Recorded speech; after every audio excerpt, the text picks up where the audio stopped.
看一下这2天修了什么表，这些表呢都是一些热门款，市场保有量大，所以维修的时候比较常见，并不是说这些表它容易坏哈。看一下这2只呢是美度的指挥官系列，天文台认证的，不管从外形还是走势都相当的不错。这只呢是女士的指挥官系列，但是这只它好像不是天文台认证的哈。这只呢是万国的当家花旦万国飞行员系列，这只呢不要多做介绍，浪琴康卡斯系列哈。这只呢是欧米家的一个中古表，女表，外圈呢好像是包金的，保存的状态相当的不错。这只呢是欧米家的海马300，上一代的海马300，表主呢是替家里的老人维修的，要求做到98星希望呢不负所望。这一只呢是浪琴的名将系列，这一只呢是浪琴的一个军旗系列，40直径，算是新款，因为它的机芯是硅油丝。但是浪琴表要注意它的镀金有2种金色的，一个是镀金，这个是会褪色，一个是18K 金，这个不会褪色，表友选表的时候一定要注意。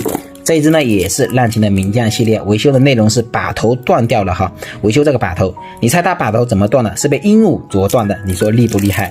这一只呢是欧米家的蝶飞系列，丝绸盘的，这只表是我老乡寄过来的，他人在外地寄回来给我修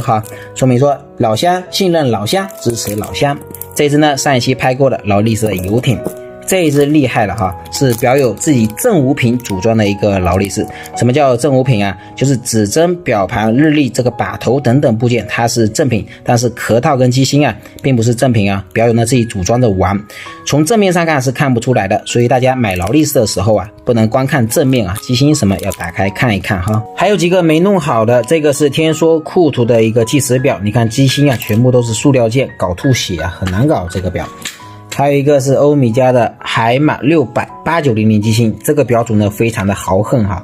摆肩断了一个，我说摘个肩比较便宜，他说非要不，他要换一个摆轮大家猜猜这个摆轮得要多少钱？这些表呢都是全国各地的表友寄过来维修的，为什么会有这么多因为我叫他们好大哥我好大哥叫的亲切好大哥他信任我有些人我说我拍马屁no no no， 挣钱养家咱不丢人。